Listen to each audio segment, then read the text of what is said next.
So YouTube, not really sure what I'm gonna get up to today. I'm just gonna kinda look around in the fish room and whatever I find I might work on. This tank behind me is really bugging me though, so I might redo it. It's just not looking good. I've also got a lot of stuff that I need to clean up, tanks on the floor, which I absolutely hate. Maybe I'll finally get rid of those. I've been saying that for a while. But yeah, so stay tuned and let's see what I get up to.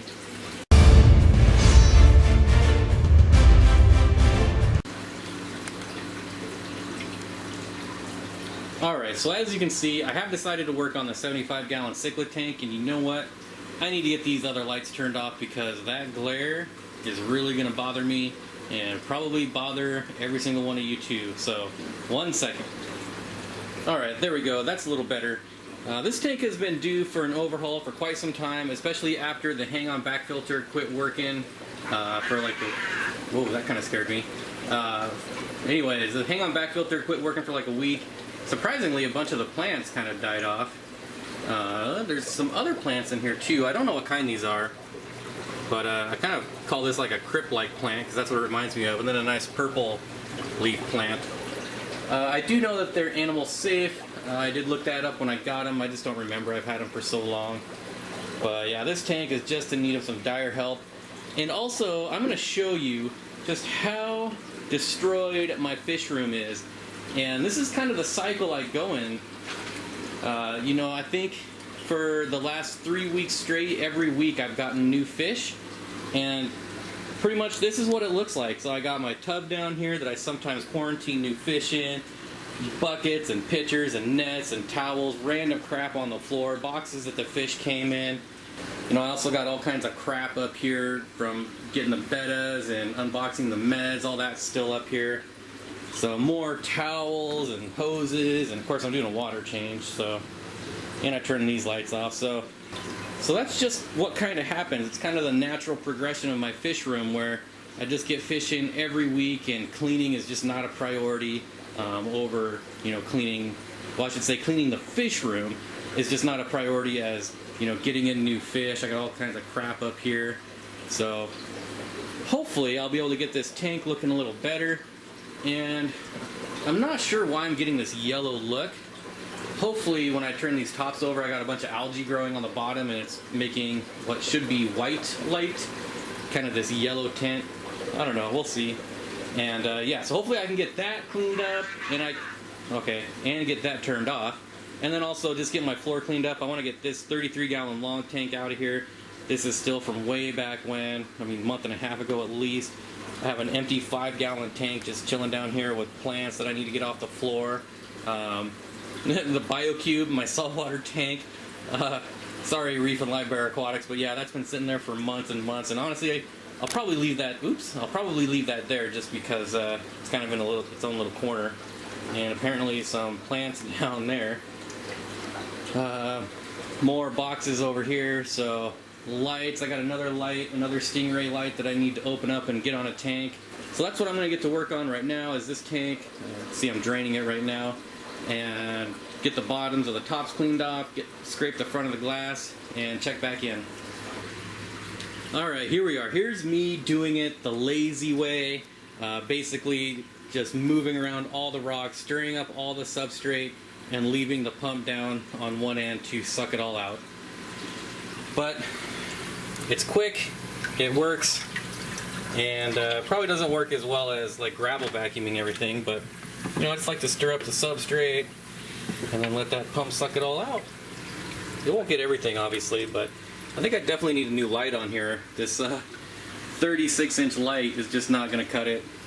I used to like the way it looked with the sides being dark. A lot of these LEDs are just not as bright as when I first got this light, and here is the brand right here, upside down. And I find that to be the case with all of these lights. All of these Odyssey lights that I've had for over a year just gradually get dimmer and dimmer and dimmer. And I don't have that, or I don't notice that with like my Phoenix lights.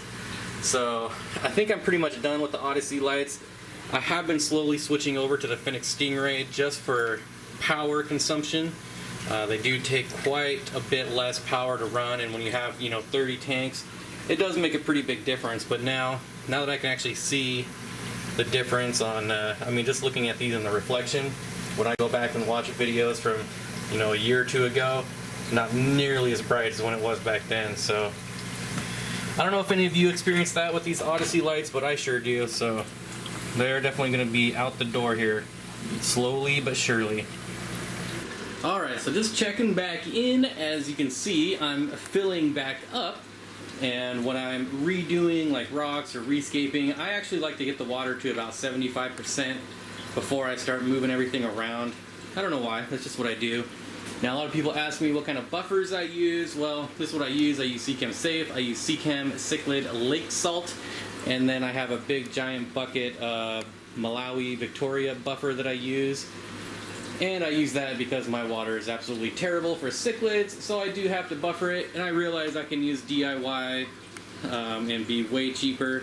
And I might do that, but I already have these big giant buckets of salt, so maybe when I run out of that, we'll see. They are starting to get expensive. You used to be able to get this big 2.2 pound bucket for like 40 bucks, but last time I bought it, it was $60, so I think I'm gonna go DIY next, and I can look up online and find out formulas, but I'm still quite a few months away from having to do that. But I'm just going to let this fill up to my desired level and then start stacking these rocks. Alright, so this is going to be loud. At least it's loud for me. I don't know if it's loud for the camera. But my airline has sprung a leak.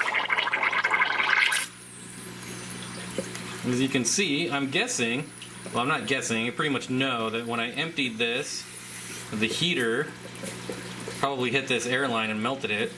I do have a 50-watt heater on this tank, so yeah, it fried right through there. There's still air getting through there, obviously, but yeah. So now, hopefully, I can cut this like right here. Although it's pretty tight, hopefully I can get enough slack so I don't have to run a new line. But because my airline valve is underneath this tank, and that would be kind of a pain in the butt. So we'll see. Hopefully I can reroute it or do something, but I'm going to do that right now. So I was able to reroute the line, get enough length, and I took the sponge filter out and cleaned it, but apparently not good enough. Not even close. You can see how cloudy it is now, but you can also look down here and see the water. I mean, let's pour it out. You can see how nasty it is. I mean, I did clean it. That's some pretty brown water. Not good enough. So I'll probably have to end up doing another water change, but that's kind of annoying. Can't even see where I'm going to be placing the rocks now. Maybe I'll just give it a couple minutes and hopefully it settles. I don't know. Or I'll just drain the water again. We'll see. Okay, so we're back and the water has cleared up enough for me to start stacking rocks. And it's not going to be a masterpiece by any means, but it'll be functional for the fish, and that's what's important. Sponge filter is doing work getting this water cleared up. Love these guys, the Placidochromis, Starfire, Cichlid. Really starting to get some nice spots on them. One sole female. I did have 2 males and 2 female, but lost the female some time ago, the other female. No spawning behavior from them. Trets, you can see that guy is a little beat up, but that's Tret life. Super aggressive fish. Not aggressive towards anything else in here. See my pair of Laticeps, the male's really starting to color up. But anyways, gotta start stacking rocks, it's getting late. Alright, so I got my rock pile complete. I kind of stacked everything off to the side this time instead of before where I kind of had it going across the whole way. I wanted to create more open space since the fish are getting bigger. And I might have triggered some spawning behavior out of a few of them. The Trets are definitely spawning right now. The Laticeps are kind of going, this male is all kinds of fired up right now. And even the Placidochromis were sparring with the female there. Well, maybe sparring is not the best word, but mating. But this male, he's definitely all revved up. Hopefully we can get this water cleared up and really see him going at it. But yeah, we definitely got action going on in this cichlid cave over here. I'll give this a few minutes. We'll get it filled up with water, get the hang on back filter going, hopefully get it cleared up and check back in with you. Alright, so here we are for now. This is just a rough draft. I will probably move around some rocks on my next water change and just kind of get things situated a little more to my liking. But everything's looking pretty good, I'd say. The male is definitely looking good. Even this guy back here, I've never seen color on him. And he's getting fired up. There goes his female. The Tret's still down here doing his thing. However, the female went over to this one, and now I don't know that they're going to spawn because they can't agree on a cave. So, whatever. I still have fry growing out from them. See, the male here is looking fantastic. I did put on a Phoenix Planet Plus that I had laying around, the 48-inch light. I still have the Odyssey light in the back just to help out a little bit. We'll let the camera adjust. But yeah, I've never seen this guy fired up. It's kind of funny, the ruby green hap is not nearly as colorful as he usually is. Well, I just find that kind of interesting. The rusty cichlid here, there is a female holding in the back corner. This is usually where she spits, is back there by the sponge filter. I still got a lot of debris in the water, but that'll get cleared up. But yeah, I'm definitely liking it a lot better. I like the open space here. Like I said, you saw that I had rocks all the way kind of mid-level all the way across, and now they're kind of stacked up over here. I will tell you, definitely one thing you need to do for cichlids is get your foundation all the way to the glass. Don't just pile rocks onto the sand. Like, these rocks go all the way down to the glass bottom. And I don't know if you're new to cichlids, then you should know that they do dig. They will dig out your rocks and they will come crashing down and smash and break your glass. So yeah, definitely when you're putting rocks in there, make sure you're pushing them all the way to the bottom, or you will not have a very good time later. Trying to see if I can see any of the Synodontis pleurops or the Synodontis burchardi.